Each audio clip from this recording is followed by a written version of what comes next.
Hola, buenas tardes a todos y bienvenidos a este encuentro virtual que paradójicamente lo que pretende es acercar la realidad de las pacientes tratadas con cáncer de mama en el momento actual. Mi nombre es José Manuel Cervera. Yo soy oncólogo clínico y represento en este momento a Lili, soy el oncólogo del departamento médico. Y bueno, lo que quería presentaros es un poco las instrucciones que vamos a ir llevando a cabo durante la sesión para que podáis disfrutar de ella plenamente. Lo que os recomiendo es, como va a ser una sesión muy interactiva, es que os descarguéis una aplicación, que es la que estáis viendo ahora mismo en pantalla, que es Poll Everywhere, que podéis buscarla en vuestro buscador del teléfono móvil o, si queréis, hacéis una lectura del código QR y solo con indicar el nombre de usuario después de la barra de Reunión Granada, pues ya estaréis dentro de la sesión.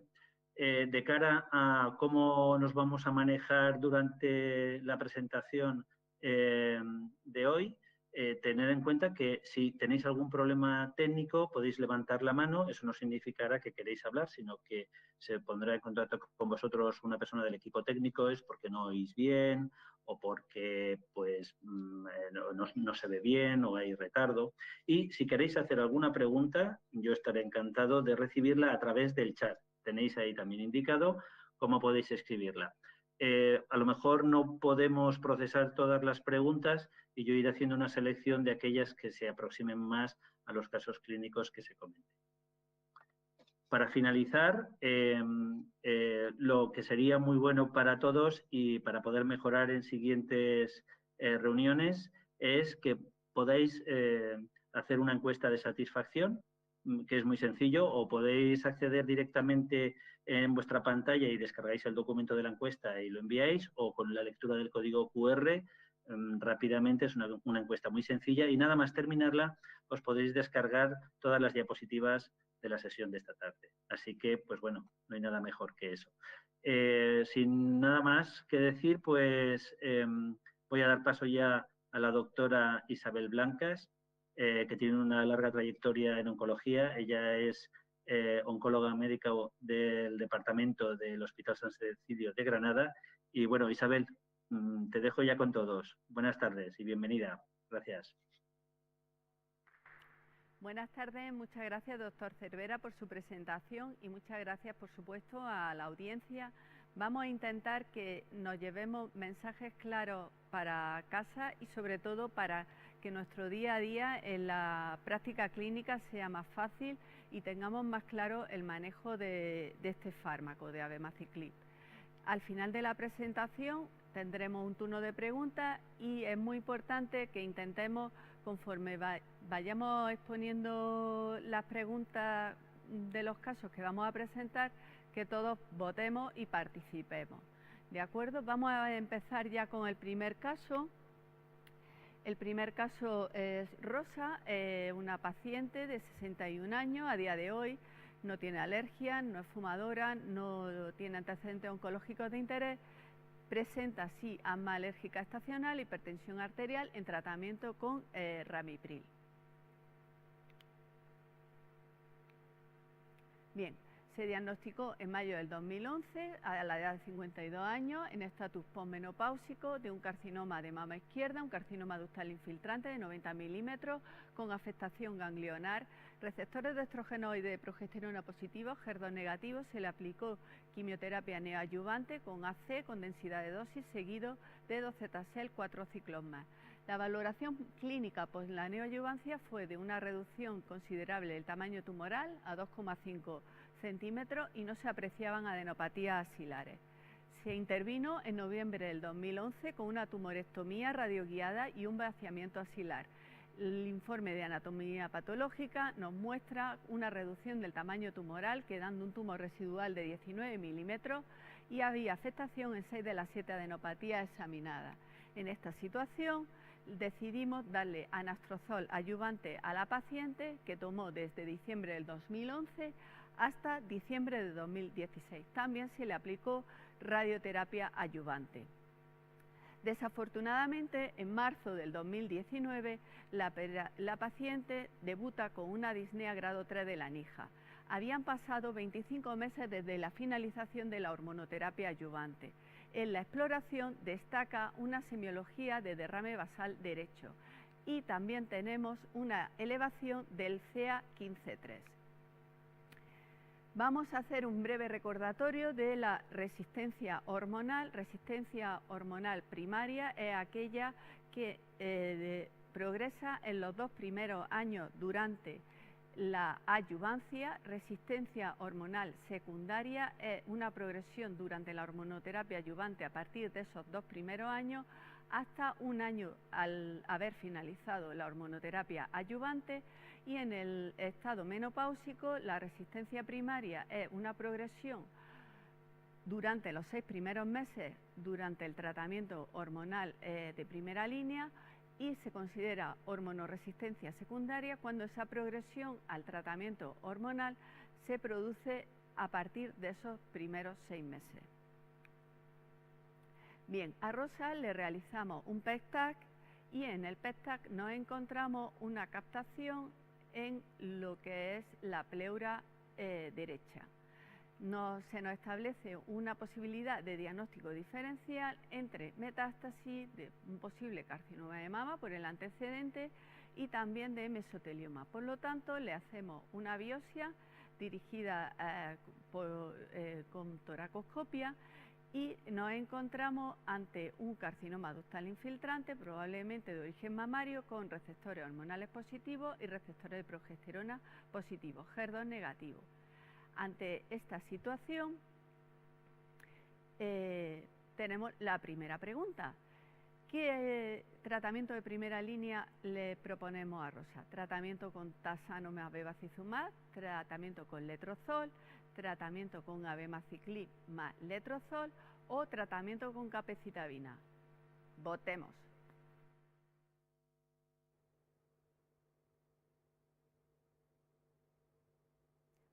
Bien, pues parece que está muy claro por parte de la audiencia. El tratamiento de primera línea en esta paciente sería abemaciclib más letrozol, aunque tenga presentación a nivel de pleura con disnea, es decir, afectación visceral. El tratamiento más adecuado es el de abemaciclib y letrozol, dado que esperamos una rápida respuesta de este tratamiento. Continuamos. A nuestra paciente, a Rosa, le dimos tratamiento con abemaciclib, un comprimido de 150 miligramos cada 12 horas, que recordamos se puede tomar con y sin comida y no precisa de tener otro control más que sea cada 12 horas, ¿de acuerdo? No tenemos que hacerlo coincidir con el desayuno, la cena, lo cual le da a Rosa bastante libertad para realizar su vida independientemente de la hora de la cena que no tiene, o del desayuno, que no tiene que coincidir con la toma del abemaciclib. Si tuviéramos que hacer una reducción de dosis, pasaríamos a 100 miligramos cada 12 horas. Y si tuviéramos que hacer otra siguiente reducción de dosis, pasaríamos a la tercera posología, que es 50 miligramos cada 12 horas. Tenemos que recordarle a Rosa que no puede tomar abemaciclib junto a zumo de pomelo, por ejemplo, o infusiones con hierba de San Juan. Para medicaciones concomitantes siempre debemos chequearlo, porque abemaciclib se metaboliza por CYP3A4 y debemos evitar los inhibidores potentes de CYP3A4 y los inductores potentes de CYP3A4, porque en el primer caso podríamos aumentar la toxicidad de abemaciclib y en el uso concomitante con potentes inductores podríamos reducir significativamente su eficacia. En casos como, por ejemplo, insuficiencia renal grave, se recomienda una estrecha monitorización de los signos de toxicidad, y en pacientes con insuficiencia hepática Child Plus C se recomienda la administración solo una vez al día. Bien, a la paciente, a Rosa, le dimos una tarjeta para que pudiera entrar en el programa Ligi Plus. Es un programa donde una enfermera la atiende por teléfono 24 horas al día. Estas enfermeras están especializadas en patología mamaria y en atención telefónica. ¿Qué persigue este programa? Pues primero conseguir una mayor adherencia de la paciente al tratamiento, un mejor control de la posible toxicidad y además se le proporciona información importante respecto a nutrición y hábitos de vida saludables. Recordamos un poco el mecanismo de acción de abemaciclib. Abemaciclib inhibe CDK4 y CDK6, mayoritariamente CDK4, y esto hace que la proteína del retinoblastoma no se fosforilice y la célula no pase de fase G1 a fase S de síntesis de material de ADN, con lo cual no llega a proliferar y la célula, al no entrar en proliferación, pues conseguimos el control tumoral. De cualquier forma, ya hemos comentado que abemaciclib inhibe sobre todo CDK4, más que CDK6. CDK4 está más implicada en el desarrollo de las células tumorales de cáncer de mama, mientras que CDK6 está más implicada en la desdiferenciación de la línea de la serie blanca, de la producción final de neutrófilos. Esto es importante porque abemaciclib, al no interferir tanto en la desdiferenciación de neutrófilos, pues se puede administrar de forma continua. Por tanto, no tenemos que esperar una semana para que la paciente se recupere de la neutropenia para comenzar el tratamiento con abemaciclib. Y también de esta forma evitaríamos el posible efecto rebote que se puede producir al tener inhibido el ciclo celular durante a lo mejor un periodo de 3 semanas y luego dejar esa inhibición durante una semana. Como vemos, la inhibición se produce sobre todo a CDK4, que es la combinación con ciclina D1, que está más implicada en el crecimiento de las células tumorales de líneas celulares de cáncer de mama. Y esto es importante porque abemaciclib solo no nos está produciendo una inhibición del crecimiento celular, sino que también ha demostrado efectividad en cuanto a producir senescencia en la célula tumoral y también apoptosis en la célula tumoral. Como hemos comentado, a Rosa le proponemos tratamiento con abemaciclib, 150 miligramos cada 12 horas, más letrozol, y al día más 15 del tratamiento nos citamos a la paciente, le tenemos que hacer un hemograma de control, vemos que los neutrófilos están en 1100, es un grado 2, y que la paciente ya a los 15 días nos refiere una mejoría en la disnea, ya ha pasado de un grado 3 a un grado 1. E incluso en la ocultación también vemos que no hay semiología de derrame.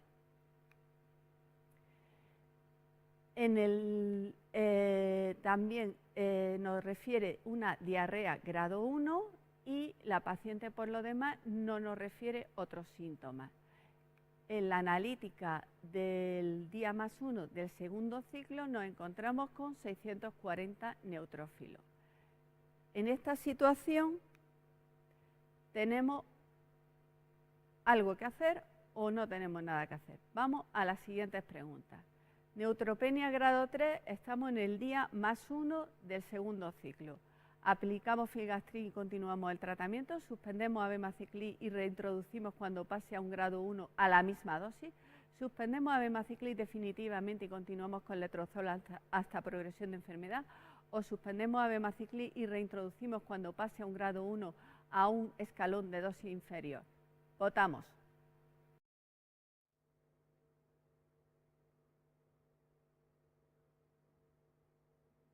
Bien, pues con las respuestas que tenemos, la correcta sería la respuesta número B, la B, es decir, suspendemos abemaciclib y reintroducimos cuando pase a un grado 1 a la misma dosis.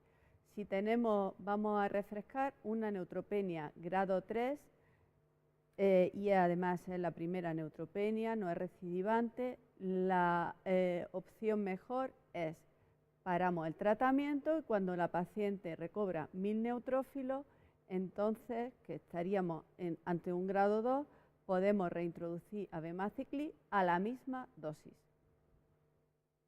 Continuamos. Las recomendaciones para el manejo de la neutropenia con el tratamiento con el abemaciclib.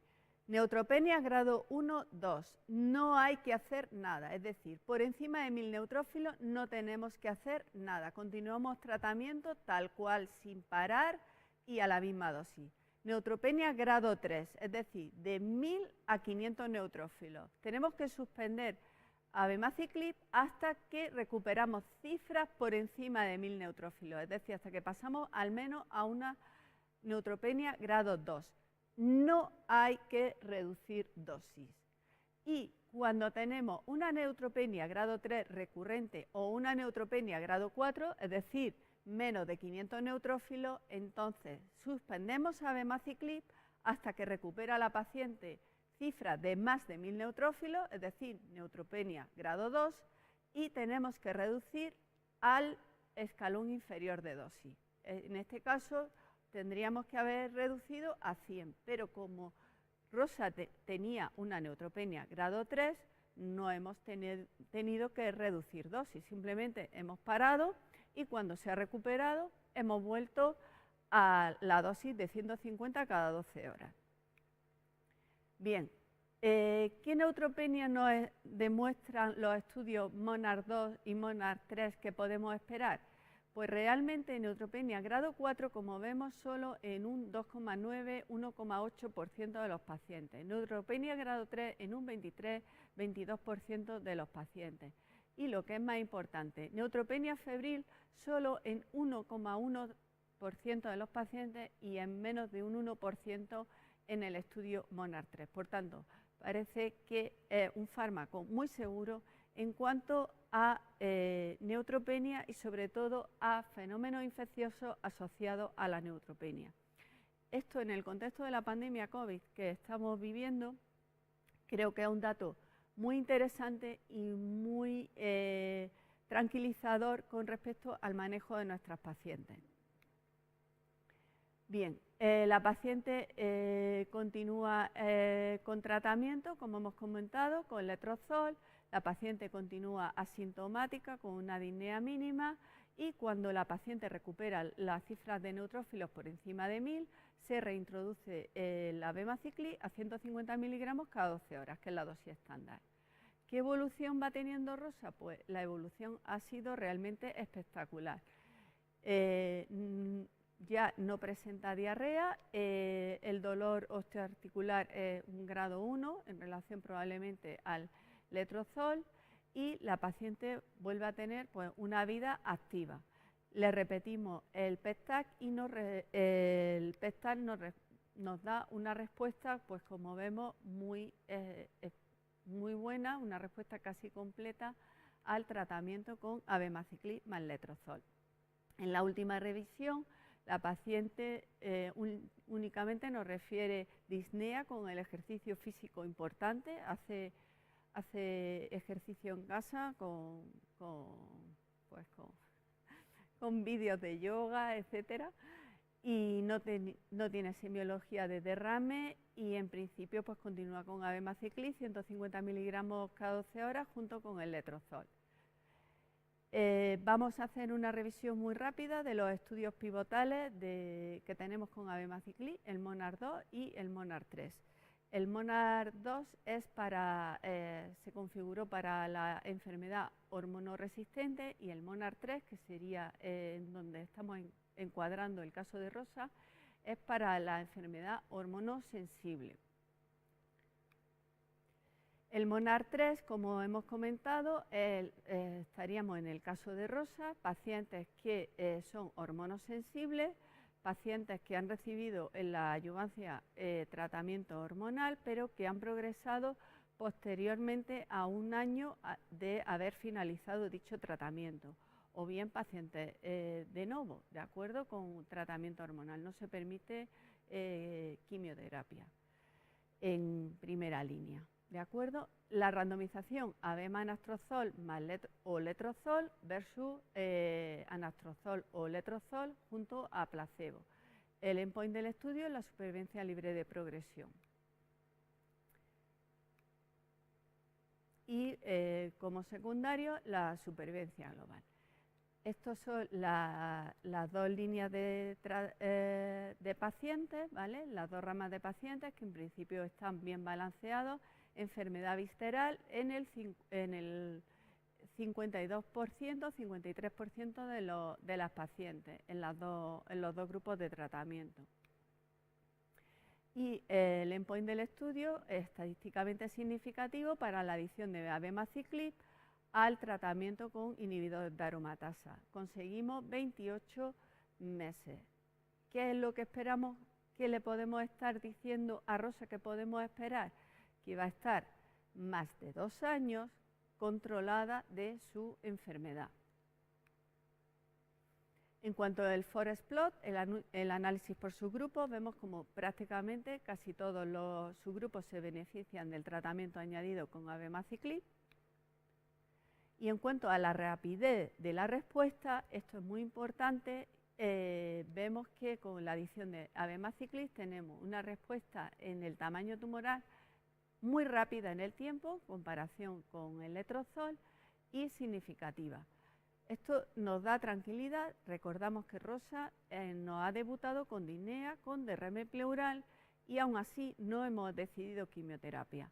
No estábamos ante una crisis vital y el tratamiento con abemaciclib más el letrozol nos ha conseguido una respuesta clínica, recordemos, en los 15 primeros días de tratamiento, porque la paciente ya en la primera visita nos dijo que había mejorado sintomáticamente. En cuanto a los efectos adversos más frecuentes, por supuesto, ya conocemos la diarrea en el 82% de los casos, pero en cuanto a diarrea grado 3 en la rama de tratamiento con abemaciclib, creo que esto es importante, 9,5%, y grado 4 en ninguna paciente. El segundo efecto adverso más frecuente fue la neutropenia, ¿de acuerdo? Pero recordamos, grado 3 solo en el 22%, grado 4 en 1,8% de las pacientes. Vamos a pasar ahora al segundo caso. Inés, 40 años a día de hoy, exfumadora de 10 cigarrillos al día durante 15 años, padre cáncer de colon con 67 años y antecedentes personales, pues en principio ninguno de relevancia, ¿no? Se diagnosticó en abril del 2013 a la edad de 33 años, era premenopáusica, de un carcinoma ductal infiltrante de mama derecha de 25 milímetros, sin afectación clínica ni radiológica axilar, receptores de estrógenos positivos, progesterona débil positivo, HER2 negativo, Ki 67 del 20%. La paciente tenía deseo eugenésico no cumplido e hizo una reserva de ovocitos. Bien, se le realizó una tumorectomía, resultando un carcinoma ductal infiltrante, grado 2, de 2,3 centímetros, márgenes libres, y no había afectación en el ganglio centinela y en el accesorio. Ante esta situación se le administró adriamicina ciclofosfamida, 4 ciclos, seguido de paclitaxel semanal, 4 ciclos, es decir, 12 infusiones, y se realizó estudio farmacogenético de polimorfismo de CYP2D6, y se vio que era metabolizadora normal de tamoxifeno, por lo que se le propuso tratamiento con tamoxifeno, que llevó desde enero del 2014 a enero del 2019, durante 5 años. También se le realizó estudio BRCA1 y BRCA2, que fue negativo, y en junio de 2019, a los 6 meses de finalizar el tratamiento con tamoxifeno, comienza técnica de reproducción asistida. Desafortunadamente, en septiembre del 2019, es decir, llevaba pues ese verano empezando con las técnicas de reproducción, la paciente refiere un dolor óseo con un EVA de 9 muy intenso en raquis lumbar, con dolor irruptivo, EVA de 10 en la misma localización. Se exploraba la paciente, había dolor a la presión en raquis lumbar, y en el análisis se ve una elevación del CA15-3 a 15. A 150. unidades. En el estudio que hacemos de extensión, en la gammagrafía ósea, vemos un aumento de captación en vértebras dorsales y lumbares compatibles con metástasis. En el TAC también apreciamos metástasis ósea sin otro hallazgo en otros lugares. Se le pauta fentanilo a dosis de 25 cada 72 horas, más desquetoprofeno con rescate de fentanilo nasal para el dolor irruptivo. Además, precisa de una pauta de un antidepresivo, de fluoxetina, de lorazepam. Se le propone a la paciente un programa de terapia ocupacional, de ejercicio físico. Estamos intentando desarrollar un programa de medicina integrativa en nuestro centro y evidentemente también se remite a la psicóloga, a la paciente. Le realizamos una biopsia de la lesión vertebral y nos encontramos con carcinoma de muy probable origen mamario, receptores de estrógenos positivos, receptores de progesterona positivos. Recordamos las recomendaciones de la Sociedad Europea de Oncología Médica de intentar siempre rebiopsiar las recaídas. Y en esta situación, ¿qué hacemos? Tratamiento de primera línea para nuestra paciente, para Inés. Tratamiento con vinorelbina, tratamiento con goserelina y fulvestrant, tratamiento con goserelina y tamoxifeno, tratamiento con goserelina, abemaciclib y fulvestrant. Y recordamos además que se le propone la oophorectomía bilateral en todos los casos B, C y D, es decir, sustituyendo a la goserelina le proponemos la oophorectomía. También se le propone la adición de denosumab cada 28 días. Votamos.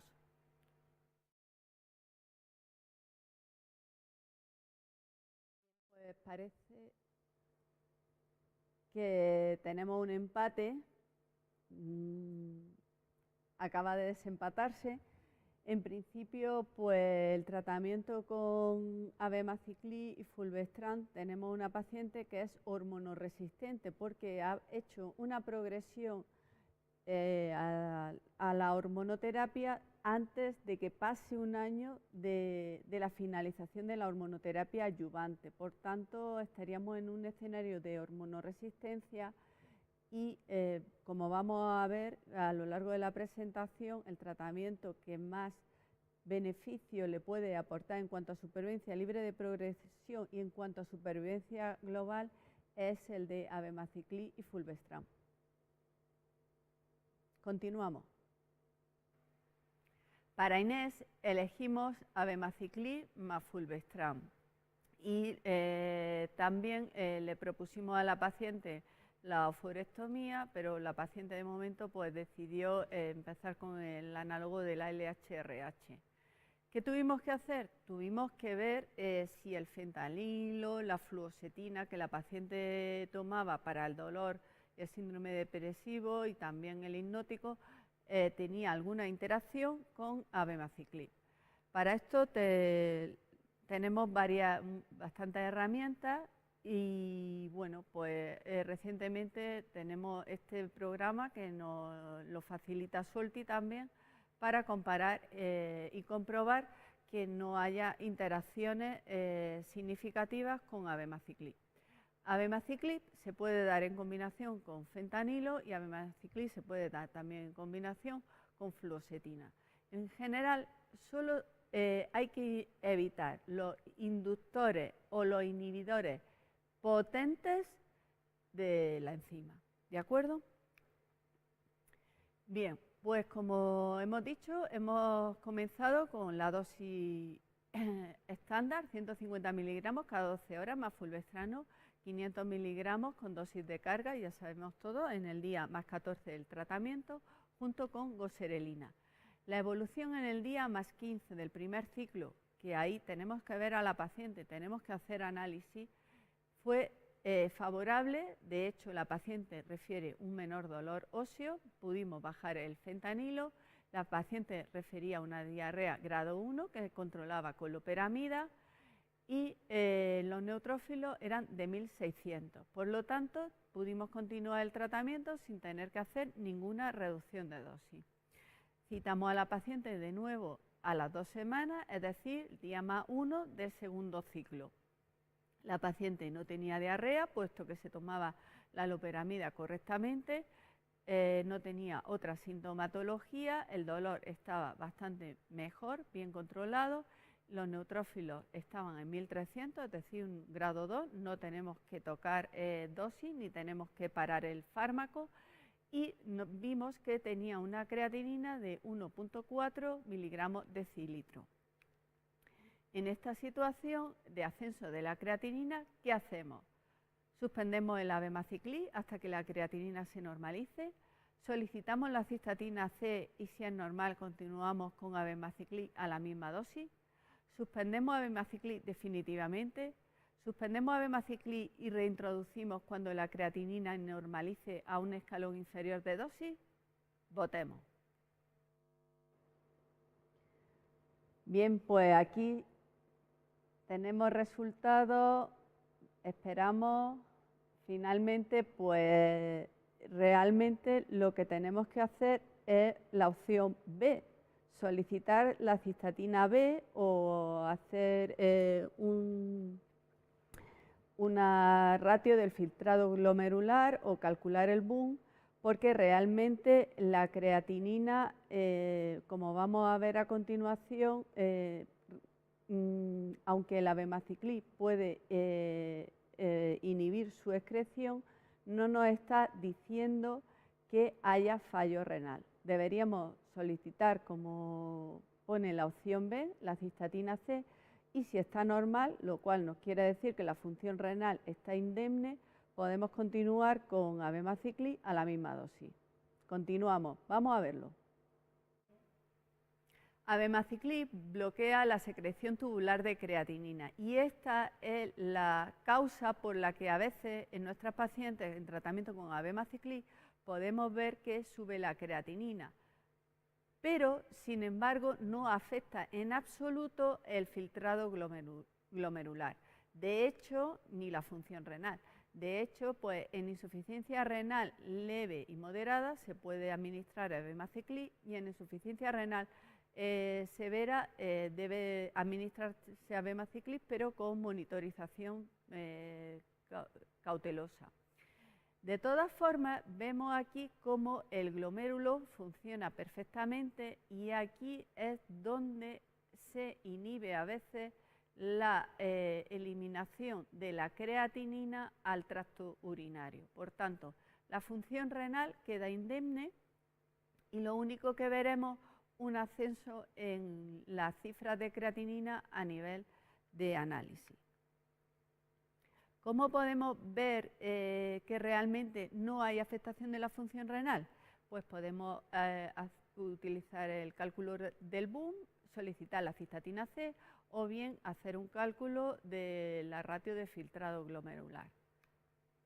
En nuestro caso, nosotros solicitamos cistatina C y vimos que estaba dentro del rango de normalidad con 0,6 miligramos por litro, por lo tanto continuamos con abemaciclib a la misma dosis de 150 miligramos cada 12 horas. Solicitamos también cistatina C en los próximos controles para tener una monitorización y no tener que volver a repetir el análisis a la paciente, ¿no?, si volvía a salir la creatinina elevada. En el día más 15 del segundo ciclo, que hay que volver a pedir análisis, vemos cómo la creatinina está en 1,5, pero sin embargo la cistatina se mantiene en rango de normalidad.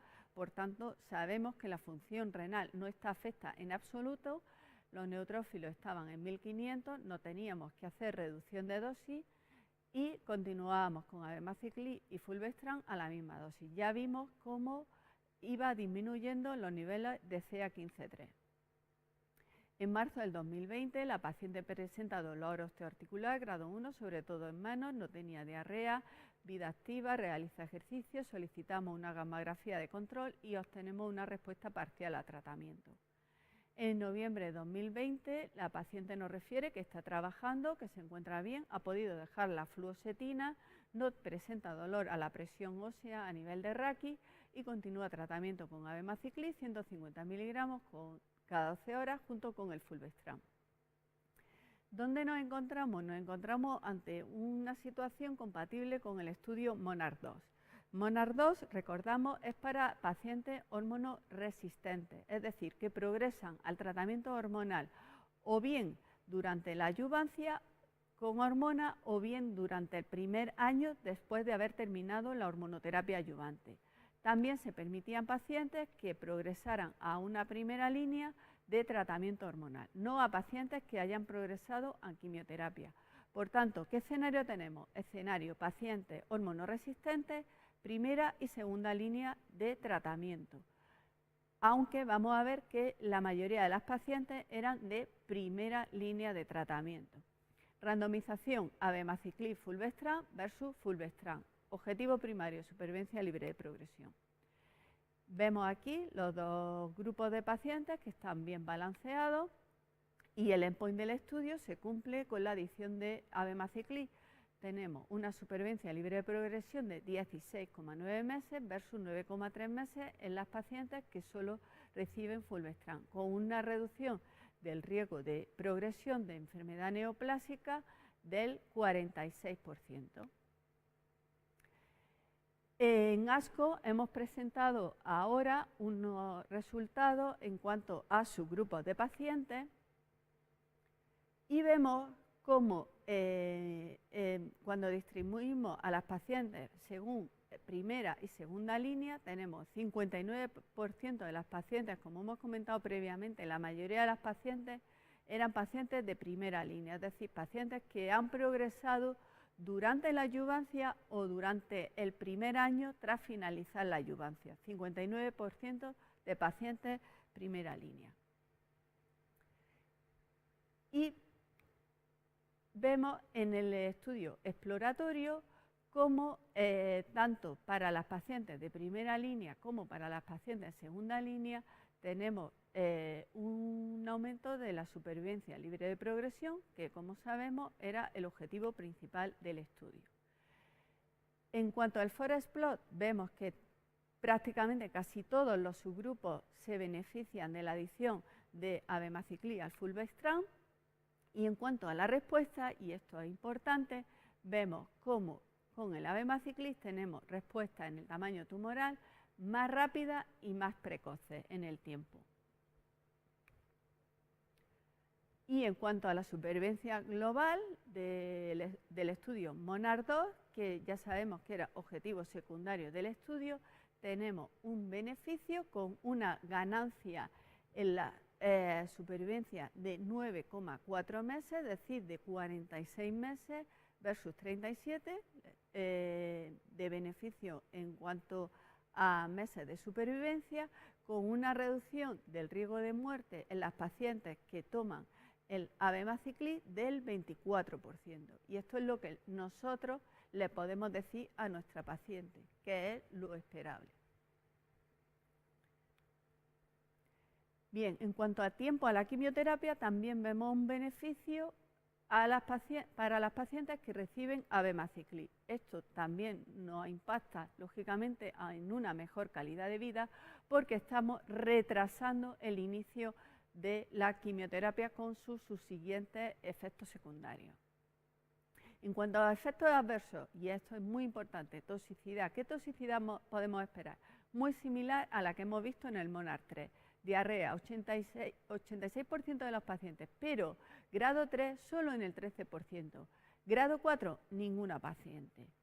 Neutropenia, grado 3 en un 23% de las pacientes, pero como decimos, es una neutropenia que realmente luego no se correlaciona con una neutropenia febril, con infecciones que nos pongan en riesgo a nuestras pacientes.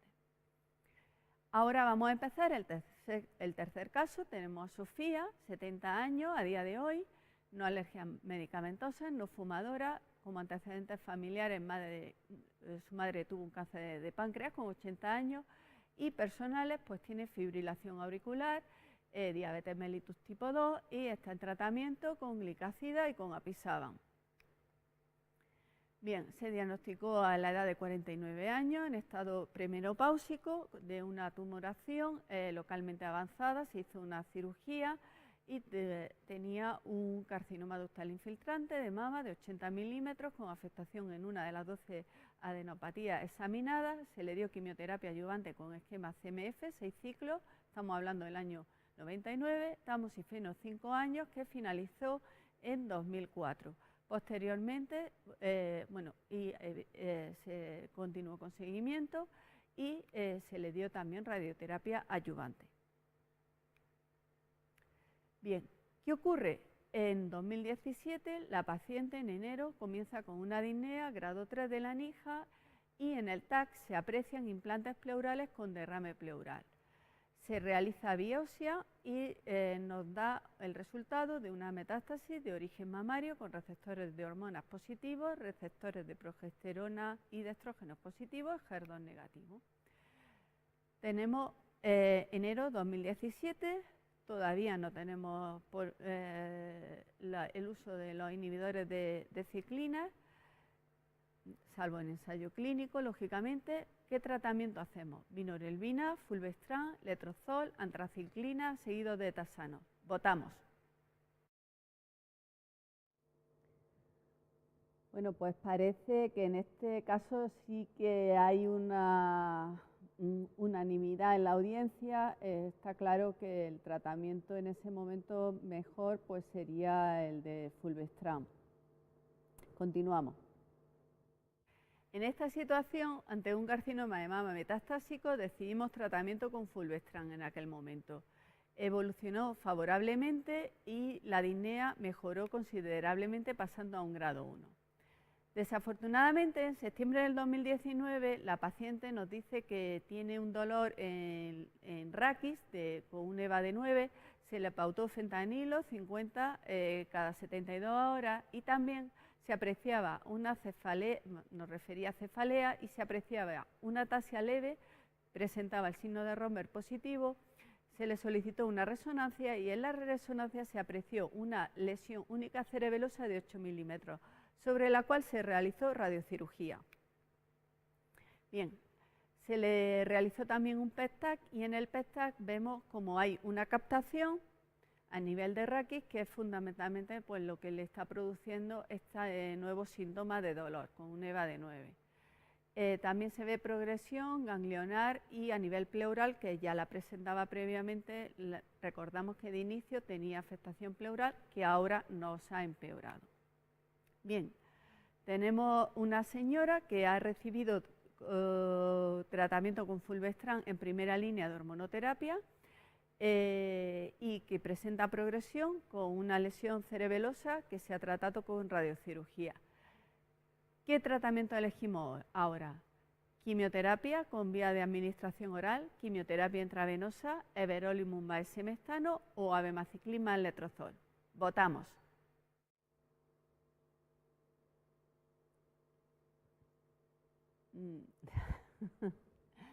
Bueno, pues con los resultados que hemos... bueno, ya parece que va habiendo empate, ¿no? La opción que más nos va a mantener la calidad de vida de nuestra paciente, y aparte que ha demostrado ser un tratamiento eficaz, es la de abemaciclib más letrozol. Y bueno, vamos a continuar y vamos a ver por qué. Continuamos entonces. Abemaciclib, en modelos xenográficos, ha demostrado que pasa barrera hematoencefálica y que se distribuye al sistema nervioso central. Por tanto, esperamos que nuestra paciente, que tiene una metástasis cerebelosa que ha sido tratada, pues abemaciclib no sea eficaz también. Bien, ¿tenemos que hacer electrocardiograma? Pues con abemaciclib no hay que hacer electrocardiograma ni basal ni durante el seguimiento con abemaciclib, con el tratamiento.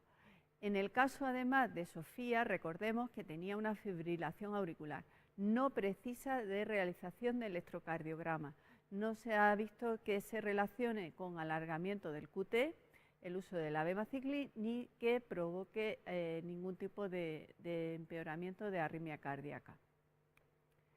Respecto a la enfermedad tromboembólica, se han reportado en los estudios MONARD 2 y MONARD 3 una enfermedad tromboembólica aproximadamente en el 5,3% de los pacientes. Tenemos que decir que este efecto secundario es un efecto de clase, de inhibidores de ciclina, aunque con los otros inhibidores de ciclina lo reportado en los ensayos clínicos es inferior. Esto se debe a la selección de pacientes. Para la entrada en MONARD 2 y MONARD 3 se permitía el antecedente de haber tenido efectos o haber padecido alguna alteración tromboembólica. En cambio, en los estudios pivotales de los otros fármacos, de los otros inhibidores de ciclina, no. Y quizá esta sea la diferencia por la que hemos encontrado este 5,3% de enfermedad tromboembólica en los estudios MONARD 2 y MONARD 3. Bien, en cuanto a la elevación de las transaminasas, pues vemos como grado 3 realmente es un tanto por ciento muy bajo de pacientes, en MONARD 2 en 4%, en MONARD 3 del 6%, pero que precisen que se discontinúe el tratamiento solo en un 0,7% y un 2,1% de los pacientes. Por tanto, como vemos, la hipertransaminasemia severa es bastante infrecuente y casi excepcional que tengamos que parar el tratamiento debido a esta causa. A Sofía la vimos en el día más 15 del primer ciclo y nos refiere una diarrea grado 2. Cuando nos entrevistamos más pausadamente con ella, nos dice pues, que no está llevando, que solo se toma un comprimido de loperamida al día porque tiene miedo al estreñimiento. Le insistimos en que tiene que hacer el programa de seguimiento con la enfermera que le puede ayudar, pero sobre todo le insistimos que tiene que tomar un comprimido de loperamida cada vez que haga una deposición diarreica, que no sabemos exactamente qué dosis de loperamida va a necesitar y que hay pacientes que necesitan a lo mejor un comprimido al día para controlar la diarrea y otras necesitan 3 comprimidos al día. Y esto no quiere decir nada malo, ni quiere decir que vaya a tener menos eficacia. En esta situación, diarrea grado 2, ¿qué hacemos con Sofía? Continuamos la dosis de Abema, pero insistiéndole en que tiene que tomar más loperamida. Suspendemos Abema y cuando pase a una diarrea grado 1 reanudamos a 100 miligramos cada 12 horas. Suspendemos Abema y cuando la diarrea pase a grado 1 lo reanudamos a la dosis estándar a 150 cada 12. O suspendemos Abema y cuando no haya diarrea en absoluto lo reanudamos a 100 miligramos cada 12. Votamos. Uy. Esta pregunta parece que sugiere debate. En principio, lo que debemos hacer ante una diarrea grado 2 es suspender el tratamiento y cuando pase a una situación de diarrea grado 1, introducimos de nuevo abemaciclib a la misma dosis. Es decir, en este caso, como la paciente llevaba 150 cada 12, pues continuaríamos con 150 cada 12, es decir, la opción correcta en este caso sería la C. Vamos a hacer incidencia en este aspecto porque es muy importante. Continuamos. Importante, mensaje para llevarnos a casa, el control de la diarrea. Lo importante es instruir muy bien a nuestras pacientes, es decir, hacerles notar que ante la primera deposición diarreica tienen que tomar el antidiarreico, loperamida, Fortasec, y hacer también un incremento de los fluidos, ¿de acuerdo? Pues zumo, agua, infusiones, etcétera. Tenemos una diarrea grado 1. ¿Qué hacemos? No tenemos que hacer nada. Diarrea grado 1, vamos a recordar, menos de 4 deposiciones sobre las deposiciones basales que habitualmente tiene la paciente. No tenemos que hacer nada. Continuamos con la instrucción de la paciente, la importancia de que tome la loperamida, la importancia de que se hidrate, pero no tenemos que hacer nada. Sigue tomando el abemaciclib. Diarrea grado 2. Tenemos que suspender la medicación. Suspendemos abemaciclib hasta que pasa a una diarrea grado 1. Si es resistente o recurrente, entonces cuando volvamos a reintroducir el abemaciclib haremos reducción de dosis al escalón inferior. Pero si esta no es persistente ni recurrente, cuando pasemos a una diarrea grado 1, podemos volver a reintroducir abemaciclib a la dosis que llevara previamente la paciente. En nuestro caso, Sofía llevaba la dosis estándar, que es 50 miligramos cada 12 horas. Por tanto, como era una diarrea grado 2, paramos la medicación, paramos abemaciclib, y cuando pasó a una diarrea grado 1, fue el momento en el que volvimos a comenzar otra vez la medicación a la misma dosis, 150 miligramos cada 12 horas. Diarrea grado 3. ¿Qué es una diarrea grado 3? Más de 7 deposiciones diarias sobre el basal. Por supuesto, suspendemos el tratamiento y cuando reintroducimos es cuando tenemos una diarrea grado 1, pero tenemos que hacer reducción de dosis al escalón inferior. Y diarrea grado 4, suspendemos el tratamiento, lógicamente, y podemos volver a comenzar, pero la dosis tiene que estar otra vez reducida, es decir, como en la diarrea grado 3, a un escalón inferior sobre la que llevara. Vamos a hacer un breve resumen. Diarrea grado 1, hasta 3 deposiciones más del basal, no tenemos que hacer nada, ni parar tratamiento, ni reducir dosis, nada. Diarrea grado 2, 3 y 4 tenemos que parar el tratamiento, hasta que llegamos a una diarrea grado 1.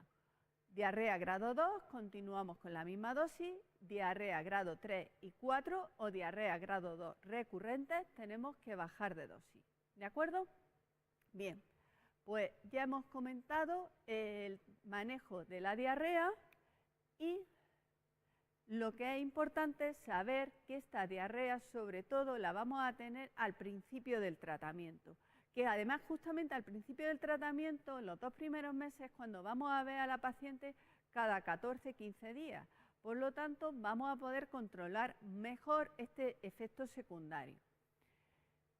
Hemos visto la toxicidad en los estudios MONARD 2 y MONARD 3 respecto a la diarrea. Como vemos, diarrea grado 3, 13% en MONARD 2, 9% en MONARD 3. Bien, ¿qué ocurre con las reducciones de dosis que se han tenido que hacer? También lo vamos a ver si la eficacia empeora. En estas diapositivas lo que vemos es lo que hemos comentado previamente, que la diarrea es sobre todo al inicio de tratamiento. De hecho, en el estudio MONARD 2 se comenzó con una dosis de 200 miligramos cada 12 horas, que no es la estándar. Y viendo el porcentaje tan alto de diarrea que tenían las pacientes al principio, se cambió a la dosis estándar, que es de 150 cada 12 horas. Vemos cómo la diarrea bajó significativamente en gravedad y en frecuencia, y vemos de nuevo lo que estamos comentando. La diarrea es un efecto secundario que la tenemos sobre todo durante los 2-3 primeros ciclos, que evidentemente es cuando además vamos a poder controlar mejor a nuestras pacientes. ¿De acuerdo? Aquí vemos exactamente igual como conforme pasan los ciclos de tratamiento, la verdad, la diarrea baja a niveles inferiores a 10%. Bien, la eficacia en el MONARD 2 de las pacientes que bajaron de 150 a 100 en el FOREXPLOR y de 150 incluso a 50, no se vio diferencia en cuanto al endpoint del estudio, supervivencia libre de progresión. Tampoco se vio en el FOREXPLOR los descensos de dosis del que hubo de hacerse en el MONARD 3, tampoco se asociaron con una pérdida de eficacia y disminución de la supervivencia libre de progresión.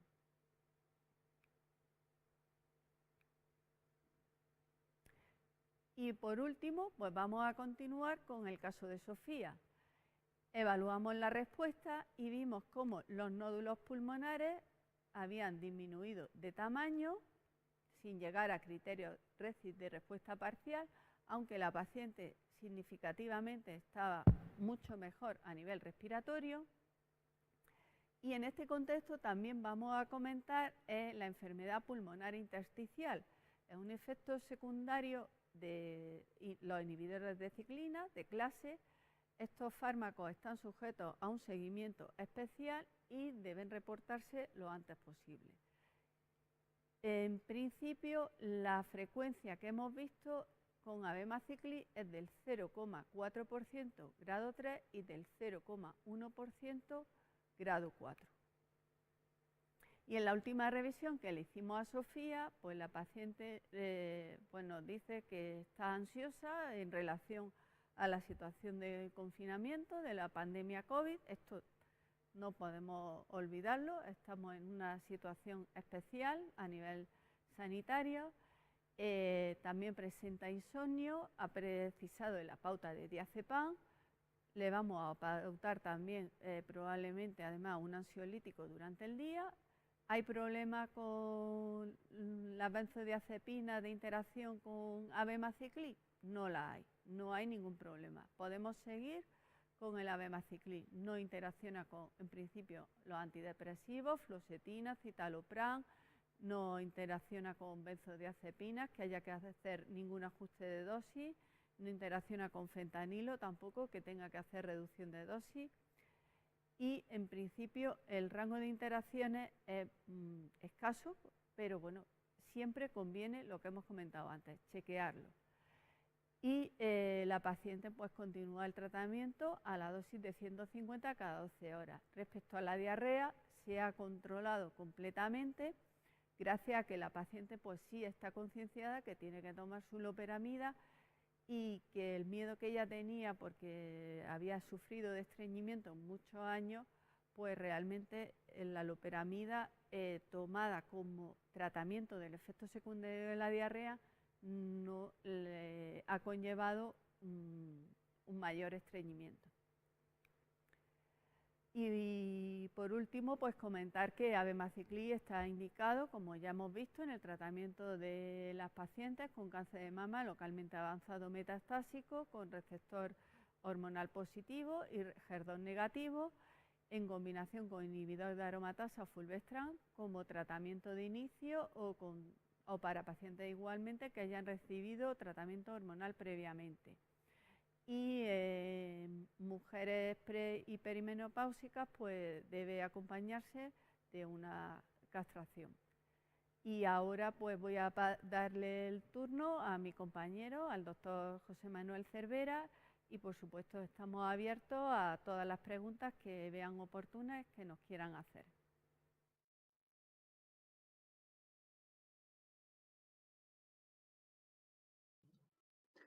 Muchas gracias, Isabel, por la exposición que has hecho tan clarificadora con los casos que has comentado. Mira, hay una serie de preguntas y yo creo que hay una que es bastante interesante. Yo creo que han ido, pues a lo mejor un poco a pillar, pero bueno, vamos a ver si nos la puede resolver. Dicen, doctora, sabemos que abemaciclib utiliza como excipiente la lactosa. ¿Qué ocurre con las pacientes intolerantes a la lactosa? Bien, en principio no hay ningún problema, porque la lactosa que lleva como excipiente abemaciclib está demostrado que incluso en intolerantes a la lactosa no le va a provocar ningún problema ni ninguna sintomatología. Esto es un fármaco en esta situación que es seguro, que está comprobado, por lo tanto en intolerantes a la lactosa les podemos decir a nuestras pacientes que no hay ningún problema, que lo pueden tomar a la dosis estándar, habitual, y que no se espera ninguna sintomatología acompañada de la ingesta de abemaciclib. Muy bien. Hay otra pregunta también que está asociada un poco pues, con la carga tumoral o la eficacia de abemaciclib. Dice, en pacientes con carga tumoral que tienen metástasis viscerales, Por lo que he oído y por la respuesta que produce Abemaciclib, ¿consideraría que sería una opción terapéutica adecuada en una primera línea?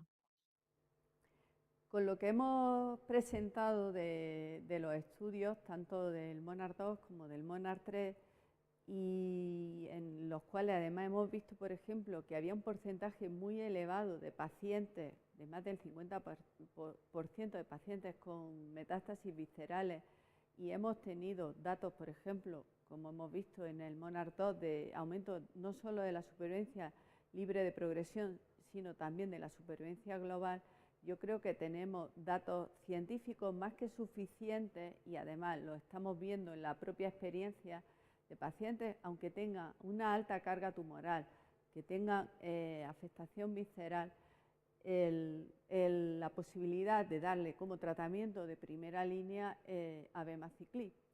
¿Por qué? Porque vamos a evitar un tratamiento en principio de quimioterapia que le va a conllevar más efectos secundarios, un detrimento en la calidad de vida, y porque además tenemos datos suficientes que nos avalan a que va a tener una respuesta rápida y que esto además este tratamiento le va a conllevar un control de enfermedad e incluso una mejor supervivencia global con respecto, bueno, al tratamiento hormonal clásico. Pues muy bien, muchas gracias. Para que no se alargue más la charla y que pues, nuestros colegas puedan seguir disfrutando también de la tarde, he seleccionado estas preguntas que me parecían las más interesantes. Muchas gracias, doctora.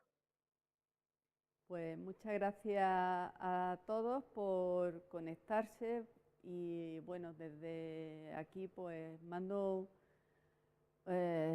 todo mi ánimo y todo mi afecto a mis compañeros porque realmente pues estamos en una situación complicada a nivel sanitario y además pues el conectarse por la tarde pues supone un esfuerzo adicional. Muchas gracias a todos, muchas gracias doctor Cervera por presentarme y por compartir esta tarde y desde aquí pues lo que estoy intentando enviarle a todos es un mensaje de ánimo y de fuerza.